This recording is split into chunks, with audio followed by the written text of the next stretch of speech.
जय हिंद दोस्तों, आप सभी का स्वागत है आपके अपने YouTube चैनल दबंग क्लासेस पर।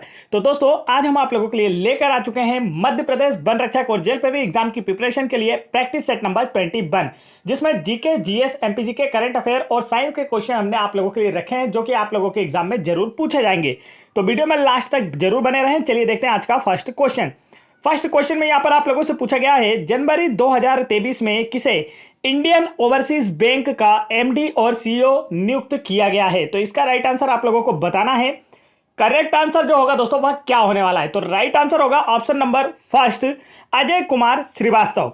इंडियन ओवरसीज बैंक के नए एमडी और सीईओ के रूप में अजय कुमार श्रीवास्तव जी को नियुक्त किया गया है। इंडियन ओवरसीज बैंक का जो मुख्यालय है वह चेन्नई में है और इसकी स्थापना एम चिदम्बरम चेट्टियार ने की थी। चलिए बढ़ते हैं नेक्स्ट क्वेश्चन की ओर। नेक्स्ट क्वेश्चन में यहां पर आप लोगों से पूछा जा रहा है, भारत किस वर्ष में एक गणतंत्र बन गया? चार ऑप्शन आपको दिए गए और पूछा गया है कि भारत देश जो है यह किस वर्ष में एक गणतंत्र बन गया था? तो इसका जो राइट आंसर है दोस्तों वह होगा आप लोगों का ऑप्शन नंबर सेकंड, वर्ष 1950 में भारत जो है यह गणतंत्र बन गया था। 26 जनवरी 1950 को भारतीय संविधान लागू हुआ था और इसी के साथ भारत एक गणतंत्र राष्ट्र बन गया था। इस दिन भारतीय संविधान लागू किया गया। भारत का संविधान जो है वह विश्व का सबसे बड़ा लिखित संविधान है। यदि आपसे पूछा जाए कि विश्व का सबसे बड़ा लिखित संविधान किस देश का है, तो आपका आंसर होगा हमारे देश भारत का। चलिए बढ़ते हैं नेक्स्ट क्वेश्चन की ओर। नेक्स्ट क्वेश्चन में देखते हैं आपसे क्या पूछा गया है। तो यहां पर आप लोगों से पूछा जा रहा है, किस वर्ष में मध्य प्रदेश ने मलखंभ को राज्य खेल घोषित कर दिया था? तो आपसे पूछा गया है कि किस वर्ष में मलखंभ को जो हमारा मध्य प्रदेश है इसका राज्य खेल घोषित किया गया था? तो इसका करेक्ट आंसर आपको बताना है। राइट आंसर होगा आपका ऑप्शन नंबर 4, वर्ष 2013 में मलखंभ को मध्य प्रदेश राज्य का राजकीय खेल घोषित किया गया था। चलिए बढ़ते हैं नेक्स्ट क्वेश्चन की ओर। नेक्स्ट क्वेश्चन में यहां पर आप लोगों से पूछा जा रहा है, फोर्ब्स की विश्व में सबसे ज्यादा कमाई करने वाली महिला एथलीटों की वार्षिक सूची में शीर्ष 25 में एकमात्र खिलाड़ी कौन सी है? तो इसका करेक्ट आंसर आप लोगों को बताना है। करंट अफेयर से रिलेटेड आपका क्वेश्चन है। राइट आंसर होगा आपका option number 4, PV Sindhu. Forbes की विश्व में सबसे ज्यादा कमाई करने वाली महिला एथलीटों की वार्षिक सूची में शीर्ष 25 में एकमात्र खिलाड़ी हैं पीवी सिंधु। और पीवी सिंधु का जो पूरा नाम है वह है पुरुषला वेंकट सिंधु। पीवी सिंधु ओलंपिक खेलों में महिला एकल बैडमिंटन का रजत पदक व कांस्य पदक जीतने वाली पहली महिला खिलाड़ी हैं। आपसे जो क्वेश्चन पूछा जाता है वह डायरेक्ट पूछा जाता है कि ओलंपिक खेलों में रजत पदक जीतने वाली पहली भारतीय महिला खिलाड़ी कौन है? तो आंसर होगा पीवी सिंधु, जिनका संबंध किससे है? बैडमिंटन से है। चलिए बढ़ते हैं नेक्स्ट क्वेश्चन की ओर। नेक्स्ट क्वेश्चन में यहां पर आप लोगों से पूछा है दोस्तों, मध्य प्रदेश से छत्तीसगढ़ राज्य के गठन के बाद खालिस्तान की घाटी का मुख्य भाग अब छत्तीसगढ़ में स्थित है। चार ऑप्शन आपको दिए गए और पूछा गया है कि मध्य प्रदेश से जब छत्तीसगढ़ राज्य अलग हुआ 1 नवंबर 2000 को, तो इनमें से किस नदी की घाटी का जो मुख्य हिस्सा है वह अब छत्तीसगढ़ राज्य में चला गया है? तो इसका जो करेक्ट आंसर वह है आप लोगों का ऑप्शन नंबर 3, महानदी। महानदी का उद्गम जो है यह रायपुर के समीप सिहाबा नामक पर्वत श्रेणी से होता है और यह बंगाल की खाड़ी में गिरती है। 1 नवंबर 2000 को जब छत्तीसगढ़ राज्य मध्य प्रदेश से अलग हुआ तो इसका जो मुख्य भाग है वह कहां चला गया? छत्तीसगढ़ राज्य में चला गया। और जो महानदी है यह छत्तीसगढ़ और ओडिशा राज्य में बहती है। चलिए बढ़ते हैं नेक्स्ट क्वेश्चन की ओर। नेक्स्ट क्वेश्चन में यहां पर आप लोगों से पूछा गया है, मौर्य साम्राज्य के संस्थापक कौन थे? देखिए यहां पर आप लोगों से पूछा गया है कि मौर्य साम्राज्य के संस्थापक कौन थे? तो राइट आंसर आप लोगों को बताना है दिए गए ऑप्शंस में से। ऑप्शंस आपको यहां पर दिए गए हैं। करेक्ट आंसर क्या होगा दोस्तों? तो राइट आंसर आप लोगों का होने वाला है चंद्रगुप्त मौर्य। चंद्रगुप्त मौर्य ने मौर्य साम्राज्य की स्थापना की थी और चंद्रगुप्त मौर्य के जो गुरु और प्रधानमंत्री थे उनका नाम चाणक्य था। चाणक्य के अन्य नाम भी अक्सर एग्जाम में पूछे जाते हैं, तो इनके दो और नाम थे चाणक्य के, आप लोगों को याद रखना है। पहला नाम क्या था? विष्णुगुप्त, ठीक है। और दूसरा इन्हें कौटिल्य के रूप में भी जाना जाता है। तो ये तीनों व्यक्ति एक ही हैं, कौटिल्य, विष्णुगुप्त या चाणक्य, जो कि चंद्रगुप्त मौर्य के गुरु व प्रधानमंत्री थे। चंद्रगुप्त मौर्य ने कौन सा धर्म अपनाया था? अक्सर एग्जाम में पूछा जाता है, तो आपका आंसर होगा चंद्रगुप्त मौर्य ने जैन धर्म की दीक्षा जो है यह भद्रबाहु से ली थी। किससे ली थी? अक्सर एग्जाम में पूछा जाता है। तो भद्रबाहु से जैन धर्म की दीक्षा ली थी चंद्रगुप्त मौर्य ने।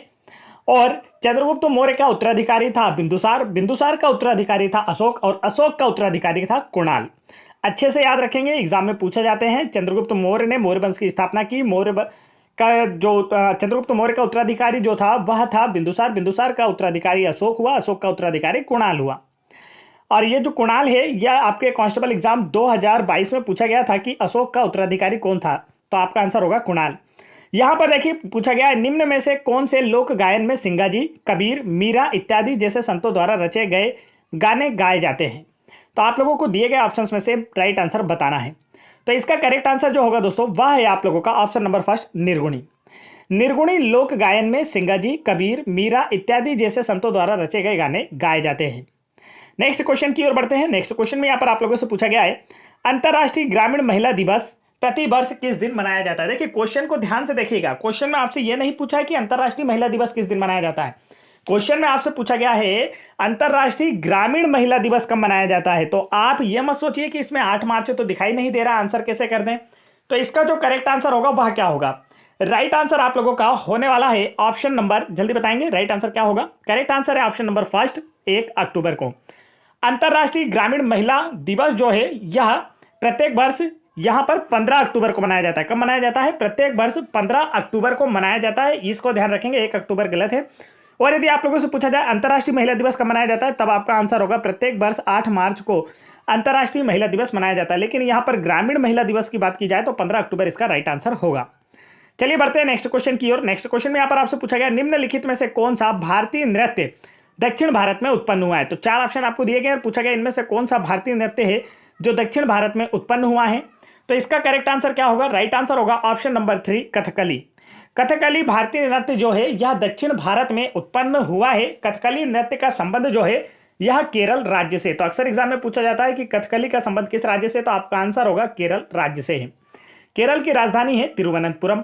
नेक्स्ट क्वेश्चन की ओर बढ़ते हैं और देखिए यहां पर आप लोगों से पूछा गया है महाभारत में किस नदी को चार मान्यवती के नाम से उल्लेखित किया गया है। 4 ऑप्शन आपको दिए गए हैं, पूछा गया है कि महाभारत में चार मान्यवती के नाम से किस नदी का उल्लेख किया गया है। तो इसका जो करेक्ट आंसर है वह होगा आप लोगों का ऑप्शन नंबर 3, चंबल नदी का। महाभारत में चार मान्यवती के नाम से चंबल नदी का उल्लेख किया गया है और इसे पूर्व में चरमावती के नाम से भी जाना जाता था। अगर चंबल नदी की बात की जाए तो चंबल नदी का उद्गम इंदौर के निकट जानापाब पहाड़ी से होता है। यह मध्य प्रदेश की दूसरी सबसे लंबी नदी है जो कि यमुना की सहायक नदी है। इसकी कुल लंबाई 965 किलोमीटर है। तो सारे एक्स्ट्रा फैक्ट मैंने आपको बता दिए हैं जो कि एग्जाम में पूछे जाते हैं। यहां से एक क्वेश्चन और पूछा जाता है कि मध्य प्रदेश की ऐसी कौन सी नदी जो अपने मार्ग में बीहड़ों का निर्माण करती है, तो भी चंबल आंसर होगा। और यदि आप लोगों से पूछा जाए कि मध्य प्रदेश की ऐसी कौन सी नदी है जिसके द्वारा निर्मित बीहड़ों में 10 से अर्थात डाकू निवास करते हैं, तब भी आपका आंसर चंबल होगा। यहां से एक क्वेश्चन और बनता है कि मध्य प्रदेश का मुरैना जिला किस नदी के किनारे स्थित है, तब भी आपका आंसर चंबल ही होगा। चलिए बढ़ते हैं नेक्स्ट क्वेश्चन की ओर। देखिए नेक्स्ट क्वेश्चन की ओर बढ़ने से पहले मैं आपको बता दूं, हमने अभी लास्ट क्वेश्चन में पढ़ा था कि अंतर्राष्ट्रीय महिला दिवस जो है प्रत्येक वर्ष 8 मार्च को मनाया जाता है। तो देखिए इस वर्ष 2023 में इसकी थीम क्या थी ये आप लोगों को देखना है। तो इस वर्ष इसकी थीम थी digital all innovation and technology for gender equality. तो ये इस वर्ष इसकी थीम थी। तो थीम भी आप याद रख सकते हैं क्योंकि कभी कभी एग्जाम में थीम भी पूछ ली जाती है डेज की। नेक्स्ट क्वेश्चन की ओर बढ़ते हैं। नेक्स्ट क्वेश्चन में पूछा है the God of small things पुस्तक के राइटर कौन है। तो इसका जो करेक्ट आंसर होगा वह है आप लोगों का ऑप्शन नंबर फर्स्ट, अरुंधति राय। अरुंधति राय जो है यह the God of small thing book के राइटर हैं। और इनकी एक अन्य बुक है जो अक्सर एग्जाम में पूछी जाती है, वह है the ministry of utmost happiness. तो यह वाली भी अक्सर एग्जाम में पूछी जाती है, इसे भी आप याद रखेंगे ताकि एग्जाम में आपसे पूछी जाए तो आप इसका आंसर आसानी से कर पाएं। चलिए बढ़ते हैं नेक्स्ट क्वेश्चन की ओर। नेक्स्ट क्वेश्चन में यहां पर देखिए आप लोगों से पूछा गया है आदि शंकराचार्य की गुफा कहाँ स्थित है। क्या पूछा जा रहा है दोस्तों, आदि शंकराचार्य की गुफा कहाँ स्थित है। तो इसका राइट आंसर क्या होगा। तो करेक्ट आंसर देखिए दिए गए ऑप्शंस में से आपको बताना है। तो नीचे ऑप्शन आपको दिखा देता हूं मैं। तो आप लोगों से पूछा गया है कि आदि शंकराचार्य की गुफा कहाँ स्थित है, तो इसका करेक्ट आंसर बताइए। राइट आंसर होगा ऑप्शन नंबर फर्स्ट, ओमकारेश्वर में। आदि शंकराचार्य की जो गुफा है यह ओमकारेश्वर में स्थित है, नर्मदा नदी के किनारे। यहीं पर आदि शंकराचार्य या भगवान शंकराचार्य ने तपस्या की थी। और ओमकारेश्वर में ममलेश्वर ज्योतिर्लिंग स्थित है, यह भी आपको याद रखना है। और एग्जाम में अक्सर पूछा जाता है कि मध्य प्रदेश में कितने ज्योतिर्लिंग स्थित है। तो आपका आंसर होगा कि मध्य प्रदेश राज्य में वर्तमान में 2 ज्योतिर्लिंग स्थित है। पहला ज्योतिर्लिंग कहाँ है, तो आप कहेंगे कि उज्जैन में क्षिप्रा नदी के तट पर महाकालेश्वर ज्योतिर्लिंग महाकाल मंदिर में है। और दूसरा अगर आप लोगों से पूछा जाए कि मध्य प्रदेश का दूसरा ज्योतिर्लिंग कौन सा है, तो आपका आंसर होगा ओमकारेश्वर में नर्मदा नदी के किनारे ममलेश्वर ज्योतिर्लिंग। आगे चलते हैं नेक्स्ट क्वेश्चन की ओर। नेक्स्ट क्वेश्चन की ओर बढ़ने से पहले दोस्तों मैं आपको बता दूं, यदि आप लोग एमपी फॉरेस्ट और जेल पेपर एग्जाम की अपनी प्रिपरेशन को और बेहतर करना चाहते हैं तो आप लोग हाल ही में कंडक्ट कराई गई एमपी गवर्नमेंट की सभी एग्जाम, जैसे MP police constable exam 2022, MP आबकारी एग्जाम 2023 और मध्य प्रदेश पटवारी एग्जाम 2023 की सभी शिफ्टों में पूछे गए जीके, जीएस, साइंस, मैथ्स, इन सभी के क्वेश्चन को जरूर सॉल्व करके देखें, जिससे आपकी प्रिपरेशन बेहतर हो पाएगी। ठीक है, और आप लोग चाहें तो इन क्वेश्चंस को अगर आसानी से डाउनलोड करना चाहते हैं तो वीडियो के डिस्क्रिप्शन में आप लोगों को लिंक दी गई है, जहां से आप सारी पीडीएफ आसानी से डाउनलोड कर सकते हैं। साथ ही यदि आप लोग चाहते हैं कि हमें यह सब सब्जेक्ट वाइज मिल जाए तो हमने आप लोगों के लिए सब्जेक्ट वाइज पीडीएफ भी बना दी। हाल ही में कंडक्ट कराई गई पटवारी और एमपी पुलिस कांस्टेबल एग्जाम की सब्जेक्ट वाइज पीडीएफ फाइल जो आपको दिखाई दे रही है, यह भी आप लोगों को वीडियो के डिस्क्रिप्शन में दी गई लिंक पर क्लिक करके आसानी से डाउनलोड करने को मिल जाएगी। ठीक है, सब्जेक्ट वाइज पीडीएफ फाइल पढ़ने से यह फायदा होता है कि जैसे आप एक सब्जेक्ट पढ़ रहे हैं, जीके जीएस का सब्जेक्ट पढ़ रहे हैं मान लीजिए, तो आप पूरी 70 शिफ्टों का जीके जीएस एक साथ पढ़ सकते हैं, जो कि आप लोगों को लगभग 1800 प्रश्न हैं। ठीक है, इसमें एमपी जीके और आपका जीके जीएस सभी हैं, ये सभी वापिस से रिवाइज होंगे आपके फॉरेस्ट एग्जाम में। एमपी पुलिस कांस्टेबल एग्जाम 2022, आबकारी एग्जाम 23 और पटवारी एग्जाम 23 के क्वेश्चन आपके फिर से रिवाइज होंगे, इस बात का ध्यान रखिए, इसलिए आप इन्हें जरूर पढ़ें। सब्जेक्ट वाइज भी आप लोग पीडीएफ फाइल डाउनलोड कर सकते हैं, नहीं तो आप इस नंबर पर, जो नंबर मैं आप लोगों को स्क्रीन पर दिखा रहा हूं, इस नंबर पर व्हाट्सअप कर भी हमसे आप पीडीएफ आसानी से प्राप्त कर सकते हैं। एमपीजीके की बेस्ट पीडीएफ आप लोगों को दिखाई दे रही होगी, आप इसे भी डाउनलोड कर सकते हैं। इसी में से सारे क्वेश्चन आप लोगों के एमपी पुलिस एग्जाम 2022, आबकारी एग्जाम 2023 और पटवारी एग्जाम 2023 में पूछे गए थे। चलिए बढ़ते हैं नेक्स्ट क्वेश्चन की ओर। नेक्स्ट क्वेश्चन में पूछा है, फ्लाइंग सिख के नाम से किसे जाना जाता है? 4 ऑप्शन आपको दिए गए हैं, राइट आंसर आपको बताना है। करेक्ट आंसर होगा ऑप्शन नंबर 4, मिल्खा सिंह को। फ्लाइंग सिख के नाम से मिल्खा सिंह को जाना जाता है। मिल्खा सिंह जो है यह भारत के पूर्व धावक थे। मिल्खा सिंह के बेटे के बारे में भी अब अक्सर एग्जाम में पूछा जाता है, तो मिल्खा सिंह के बेटे का नाम है जीव मिल्खा सिंह। क्या नाम है इनका? जीव मिल्खा सिंह इनका नाम है। और यह किस खेल से संबंधित अगर आपसे पूछा जाए तो आपका आंसर होगा, यह भारत के एक मशहूर गोल्फ खिलाड़ी हैं। ठीक है, एक मशहूर गोल्फर हैं, गोल्फ खिलाड़ी हैं। तो आप दोनों ही क्वेश्चन याद रखेंगे, दोनों बाप बेटे से क्वेश्चन पूछे जाते हैं। पहला क्वेश्चन पूछा जाता है कि फ्लाइंग सिख के नाम से किसे जाना जाता है, तो आपका आंसर होगा मिल्खा सिंह को। और यदि आप लोगों से पूछा जाए कि जीव मिल्खा सिंह को किस नाम से जाना जाता है, तो ये जो क्वेश्चन है जीव मिल्खा सिंह वाला, यह आपके एमपीएसआई एग्जाम 2017 में पूछा गया प्रश्न है, इसलिए मैंने आप लोगों को बता दिया कि अगर आप लोगों से रिवाइज होता है ये क्वेश्चन तो आप इसे आसानी से कर पाएं। जीव मिल्खा सिंह का संबंध है गोल्फ से, नहीं तो जीव मिल्खा सिंह आपको दिखे और ऑप्शन में आप लोगों को धावक दिख जाए तो आप धावक आंसर कर देंगे, तो वो गलत हो जाएगा। बढ़ते हैं नेक्स्ट क्वेश्चन की ओर। नेक्स्ट क्वेश्चन में देखिए क्या पूछा है, तो यहां पर आप लोगों से पूछा है, देश का दूसरा सबसे लंबा केबल वाले 8 लेन जुआरी ब्रिज का उद्घाटन कहां किया गया है? तो आप लोगों से पूछा गया है कि देश का दूसरा सबसे लंबा 8 लेन वाले केबल से बनाया गया ब्रिज, किससे बनाया गया है? केबल से बनाया गया 8 लेन वाले ब्रिज, जिसका नाम है जुआरी ब्रिज। तो इसका उद्घाटन किस राज्य में किया गया, आपसे ये पूछा जा रहा है। तो करेक्ट आंसर जो होगा दोस्तों वह है आप लोगों का ऑप्शन नंबर 3, गोवा राज्य में। देश का दूसरा सबसे लंबा केबल वाले 8 लेन जुआरी ब्रिज का उद्घाटन जो है गोवा राज्य में किया गया है। चलिए, यहां से काफी अच्छे से आप लोगों को समझ में आ गया होगा, इसे याद रखें। ठीक है, अब यदि आपसे पूछ लिया जाए कि इसका उद्घाटन किसने किया, तब आपका आंसर होगा कि इस ब्रिज का उद्घाटन केंद्रीय सड़क परिवहन और राजमार्ग मंत्री नितिन गडकरी जी ने किया है।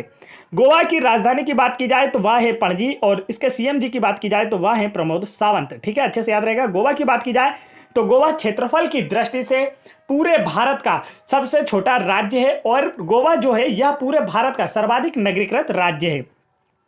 और आपसे एक क्वेश्चन गोवा से और बनता है कि भारत के किस राज्य में एकल नागरिक संहिता लागू हुई, तब भी आपका आंसर गोवा ही होता है। तो ये एक्स्ट्रा फैक्ट गोवा से जो आपसे पूछे जाते हैं मैंने सारे बता दिए हैं। नेक्स्ट क्वेश्चन देखिए, यहां पर पूछा गया है, चक्रीय बेरोजगारी से आपका क्या मतलब है? 4 ऑप्शन आपको दिए गए हैं, पूछा गया चक्रीय बेरोजगारी से आपका क्या मतलब है। देखिए 4 ऑप्शन दिखा देता हूं। पहला ऑप्शन है मौसमी बेरोजगारी, दूसरा ऑप्शन है प्रचंड बेरोजगारी, तीसरा ऑप्शन है स्वैच्छिक, चौथा ऑप्शन है एक व्यापार चक्र की मंदी के चरण के दौरान बेरोजगारी। तो राइट आंसर इसका क्या होगा, यह आपको बताना है। चक्रीय बेरोजगारी से आपका क्या मतलब है, ये करेक्ट आंसर बताना है। राइट आंसर होगा इसका ऑप्शन नंबर 4। कौन सा राइट आंसर होगा इसका दोस्तों? Option number 4। एक व्यापार चक्र की मंदी के चरण के दौरान की जो बेरोजगारी होती है, इसे चक्रीय बेरोजगारी के रूप में जाना जाता है। आगे बढ़ते हैं नेक्स्ट क्वेश्चन की ओर। नेक्स्ट क्वेश्चन में यहां पर आप लोगों से पूछा गया है, न्याय दर्शन के संस्थापक कौन थे? तो इसका करेक्ट आंसर आप लोगों को बताना है। राइट आंसर आपका क्या होगा, तो करेक्ट आंसर आप लोगों का होने वाला है ऑप्शन नंबर 3 अक्षपाद गौतम जो हैं यह न्याय दर्शन के संस्थापक थे। देखिए, भारतीय दर्शन शास्त्र और उनके प्रतिपादकों से रिलेटेड क्वेश्चन आप लोगों से अक्सर एग्जाम में पूछे जाते हैं, तो मैं कुछ आप लोगों को बता देता हूं, आप याद रखेंगे। जैसे आपसे पूछा जाए कि सांख्य दर्शन के प्रतिपादक कौन थे, तब आपका आंसर होगा कपिल मुनि सांख्य दर्शन के प्रतिपादक थे। योग दर्शन के प्रतिपादक कौन थे, तब आपका आंसर होगा पतंजलि जो हैं यह योग दर्शन के प्रतिपादक थे।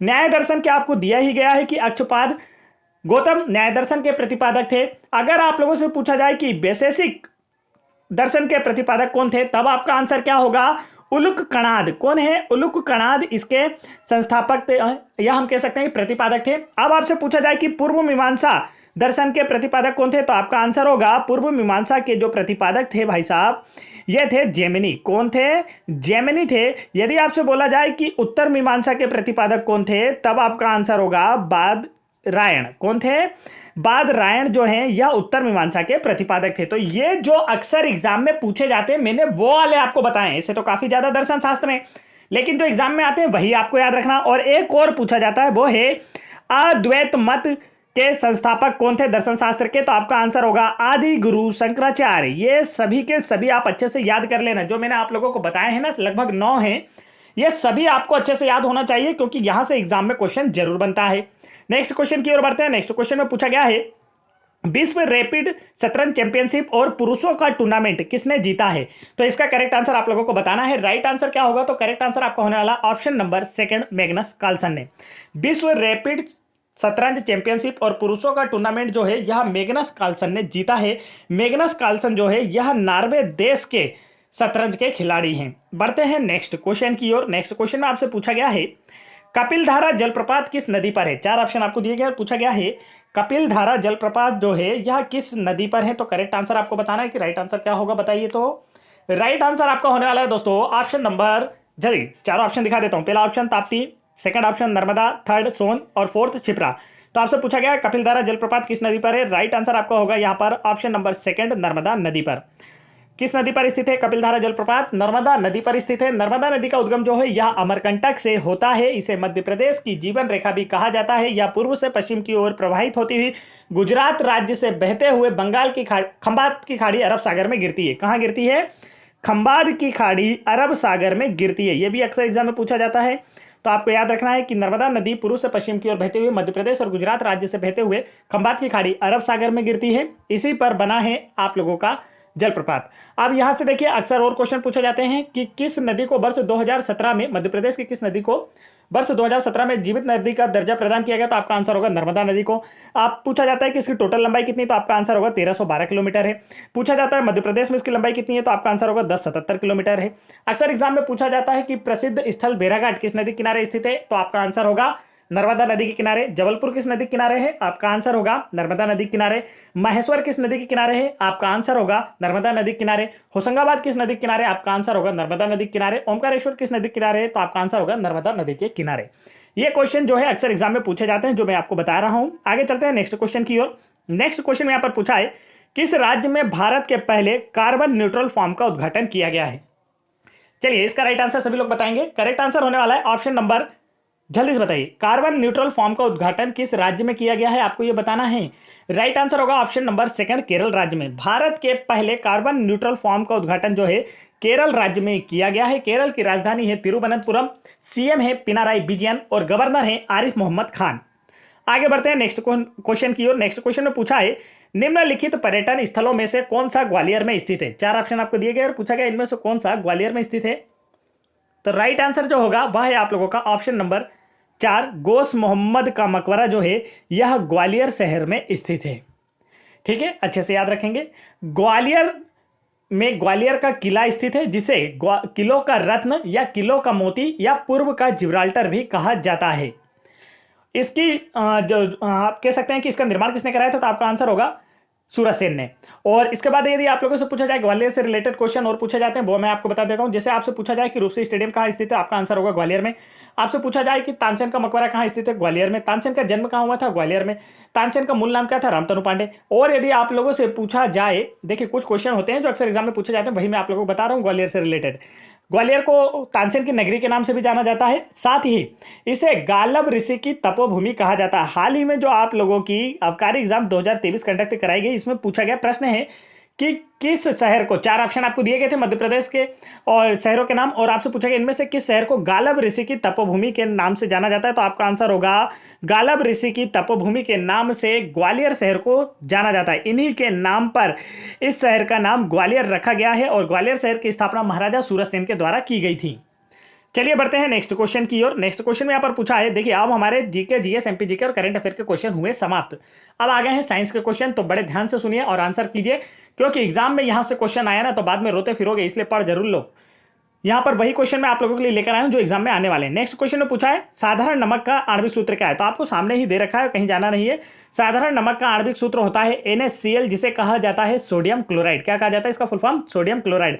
सोडियम में Na क्या है, अलग है, इसे सोडियम कहा जाता है, जिसका परमाणु क्रमांक है 11, परमाणु भार है 23। और फिर एक जो Cl है, इसे क्या कहा जाता है? क्लोरीन कहा जाता है, जिसका परमाणु क्रमांक कितना है? 17 और परमाणु भार कितना है? 35। ठीक है। और एक क्वेश्चन और पूछा जाता है कि NaCl में कौन सा बंध होता है, तो आपका आंसर होगा आयनिक बंध होता है। NaCl में कौन सा बंध होता है? आयनिक बंध होता है, ये आपको याद रखना है। Na पे प्लस चार्ज, Cl पर माइनस चार्ज, तो आयनिक बंध होता है। बढ़ते हैं नेक्स्ट क्वेश्चन की ओर। नेक्स्ट क्वेश्चन में यहाँ पर आप लोगों से पूछा गया है धातुएं सामान्यतः खालिस्तान निर्मित करती है। 4 ऑप्शन आपको दिए गए और पूछा गया है कि धातुओं के जो ऑक्साइड है वह प्रकृति में कैसे होते हैं। आप लोगों से ये पूछा गया है कि उनकी प्रकृति कैसी होती है, अम्लीय होती है, क्षारीय होती है, या अम्लीय और क्षारीय दोनों होती है। तो राइट आंसर आप लोगों को बताना है। करेक्ट आंसर जो है दोस्तों भाई ऑप्शन नंबर 4, क्षारीय प्रकृति के होते हैं। धातुओं के ऑक्साइड जो हैं सामान्यतः क्षारीय प्रकृति के होते हैं। बढ़ते हैं नेक्स्ट क्वेश्चन की ओर। नेक्स्ट क्वेश्चन में यहाँ पर आप लोगों से पूछा गया है दर्पण द्वारा बने प्रतिबिंब में वस्तु का बायां भाग दाईं ओर तथा दाईं ओर की वस्तु बाईं ओर दिखाई देती है, इसे किस रूप में जाना जाता है? तो आप कहेंगे कि इसे पार्श्व परावर्तन के रूप में जाना जाता है। किस रूप में जाना जाता है? पार्श्व परावर्तन। कभी आप कांच के सामने खड़े हुए होंगे तो आप अपना राइट हैंड उठाते हैं तो कांच में जो आपका प्रतिबिंब है उसका लेफ्ट हैंड उठता है, तो जो दायां भाग है वह बायां दिखाई देता है और बायां भाग जो है वह दायां दिखाई देता है। तो किस कारण होता है? तो पार्श्व परावर्तन के कारण होता है। नेक्स्ट क्वेश्चन में यहां पर आप लोगों से पूछा गया है कार्बन यौगिकों का रसायन शास्त्र खालिस्तान के नाम से जाना जाता है। तो देखिए भौतिक रसायन के नाम से, या फिर जीव रसायन, या कार्बनिक रसायन, या कार्बनिक रसायन। तो कार्बन के बारे में पढ़ना है तो कार्बनिक रसायन के रूप में जाना जाता है। आगे चलते हैं नेक्स्ट क्वेश्चन की ओर। नेक्स्ट क्वेश्चन में यहां पर आप लोगों से पूछा है एक प्रतिबिंब की छाप रेटिना पर 1 सेकंड के कितने तक बनी रहती है? करेक्ट आंसर हो 1/16 भाग। एक प्रतिबिंब की छाप रेटिना पर 1 सेकंड के 1/16 भाग तक बनी रहती है। चलिए आगे चलते हैं नेक्स्ट क्वेश्चन की ओर। नेक्स्ट क्वेश्चन में यहां पर आप लोगों से पूछा गया है पृथ्वी पर एक बड़े उल्कापिंड प्रभाव के परिणाम स्वरूप डायनासोर के विलुप्त होने का सिद्धांत किसकी देन है? हम सभी क्या जानते हैं, पुस्तकों में हम लोग पढ़ते हैं कि पहले पृथ्वी पर थे डायनासोर, लेकिन यह माना जाता है कि कभी ब्रह्मांड से कोई या अंतरिक्ष से कोई उल्कापिंड पृथ्वी पर गिरा जिसकी वजह से डायनासोर क्या हुए, इस पृथ्वी से विलुप्त हो गए। तो आप लोगों से पूछा गया है कि यह जो सिद्धांत है किसकी देन है? तो इसका जो राइट आंसर है ना वह है आप लोगों का option number first, Lewis Alvarez की देन है यह सिद्धांत की एक बड़े उल्कापिंड जो पृथ्वी पर गिरा जिसके परिणाम स्वरूप डायनासोर डायनासोर जो है पृथ्वी से विलुप्त हो गए। नेक्स्ट क्वेश्चन देखिए यहाँ पर पूछा है मिश्र धातु के रूप में सोने को कठोर करने के लिए कौन सी धातु मिलाई जाती है? तो आप सभी जानते हैं कि सोने को कठोर करने के लिए कौन सी धातु मिलाई जाती है। आपने सोना खरीदा है तो आपको पता होगा। राइट आंसर यहां पर आप लोगों का होने वाला है ऑप्शन नंबर सेकंड, कापर। सोने को कठोर करने के लिए उसमें मिलाई जाने वाली धातु जो है वह कापर है। कापर की बात की जाए तो इसका प्रतीक चिन्ह Cu जो यहाँ दिया हुआ है, इसका जो आपका परमाणु क्रमांक है वह 29 होता है। और कापर का उपयोग जो है यह तार बनाने के लिए किया जाता है क्योंकि यह विद्युत का एक अच्छा चालक है। बढ़ते हैं नेक्स्ट क्वेश्चन की ओर। नेक्स्ट क्वेश्चन भी यहाँ पर आप लोगों से पूछा गया है प्रकाश संश्लेषण के दौरान ऑक्सीजन का मुक्त होना किसके कारण होता है? ऑक्सीजन का मुक्त होना किसके कारण होता है? राइट आंसर बताएंगे आप लोग। करेक्ट आंसर यहां पर होने वाला है ऑप्शन नंबर फर्स्ट, जल का प्रकाश अपघटन। प्रकाश संश्लेषण के दौरान ऑक्सीजन का मुक्त होना जल का प्रकाश अपघटन के कारण होता है। आगे चलते हैं नेक्स्ट क्वेश्चन की ओर। नेक्स्ट क्वेश्चन में यहाँ पर आप लोगों से पूछा गया है, हाँ देखिए पिछला क्वेश्चन जो पूछा गया है वो कुछ इस तरीके से भी पूछा जा सकता है क्योंकि अभी कांस्टेबल एग्जाम में यहाँ से क्वेश्चन पूछा था आपके आबकारी एग्जाम में, तो मैं बता दे रहा हूँ कि प्रकाश संश्लेषण के दौरान जो ऑक्सीजन है कहाँ से आती है? तो आपका आंसर होगा जल से आती है। कहाँ से आती है? जल से, H2O से ऑक्सीजन यहाँ पर निकल कर आती है। ठीक है, तो ये क्वेश्चन इस प्रकार से भी पूछा जा सकता है जैसा मैंने आपको बताया है। और आपसे डायरेक्ट भी पूछा जा सकता है। अभी पटवारी और आबकारी एग्जाम में पूछा गया था कि प्रकाश संश्लेषण के दौरान ऑक्सीजन कहां से आती है, तो आपका आंसर होगा जल से। जब इस जल का अपघटन होगा तो यहां से ऑक्सीजन रिलीज होती है। आगे चलते हैं नेक्स्ट क्वेश्चन की ओर। नेक्स्ट क्वेश्चन में यहां पर पूछा है प्रकाशिक, आप इसे देखिए, हम इंग्लिश में क्या कहते हैं, ऑप्टिकल फाइबर में सिग्नल कैसे प्रकाशिक, यहां पर तंतु होना था, पूरा क्वेश्चन नहीं है। तो प्रकाशिक तंतु या ऑप्टिकल फाइबर में जो सिग्नल है कैसे प्रेषित होता है, आप लोगों से ये पूछा गया है। तो आपको बताना है राइट आंसर। करेक्ट आंसर होगा पूर्ण आंतरिक परावर्तन के द्वारा। प्रकाशिक तंतु या ऑप्टिकल फाइबर में जो सिग्नल है यह पूर्ण आंतरिक परिवर्तन के द्वारा क्या होता है, प्रेषित होता है।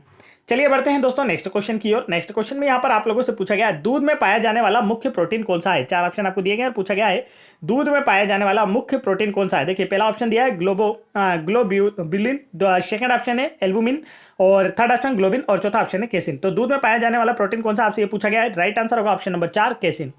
दूध में पाया जाने वाला जो मुख्य प्रोटीन है वह केसिन है, और दूध में पाया जाने वाला लैक्टोबैसिलस बैक्टीरिया जो है दूध के स्वाद को खट्टा कर देता है। तो अक्सर एग्जाम में पूछा जाता है कि दूध में कौन सा बैक्टीरिया पाया जाता है जो कि उसके स्वाद को खट्टा कर देता है, तब आपका आंसर होगा लैक्टोबैसिलस। क्या होगा, लैक्टोबैसिलस जीवाणु पाया जाता है, बैक्टीरिया पाया जाता है जो दूध के स्वाद को खट्टा कर देता है। चलिए बढ़ते हैं नेक्स्ट क्वेश्चन की ओर। तो देखिए दोस्तों, यहां पर आज के हमारे टॉप 30 क्वेश्चन होते हैं समाप्त, जो कि हम आप लोगों के फॉरेस्ट और जेपीआर एग्जाम की प्रिपरेशन के लिए लेकर आए थे। यहां पर हमने आप लोगों के लिए क्विज रखी है, जिसका आंसर आपको हमें कमेंट करके बताना है। क्विज है विटामिन ए को किस नाम से जाना जाता है, तो इसका राइट आंसर आप लोग हमें कमेंट करके बताएंगे। आप लोगों को जो भी पीडीएफ दिखाई गई थी, यदि आप वह पीडीएफ डाउनलोड करना चाहते हैं अपनी प्रिपरेशन को बेहतर करने के लिए, तो आप वीडियो के डिस्क्रिप्शन में दी गई लिंक पर क्लिक करके डाउनलोड कर सकते हैं। नहीं तो इस नंबर पर, जो नंबर मैं आप लोगों को स्क्रीन पर दे रहा हूं, इस पर व्हाट्सअप कर भी हमसे आसानी से सारी पीडीएफ प्राप्त कर सकते हैं, जिससे आपकी प्रिपरेशन बेहतर हो पाएगी। आने वाले एग्जाम में आप लोगों का भी सिलेक्शन हो पाएगा। तो फटाफट वीडियो को लाइक करके, चैनल को सब्सक्राइब करके बेल आइकन के बटन जरूर दबा लें। जय हिंद।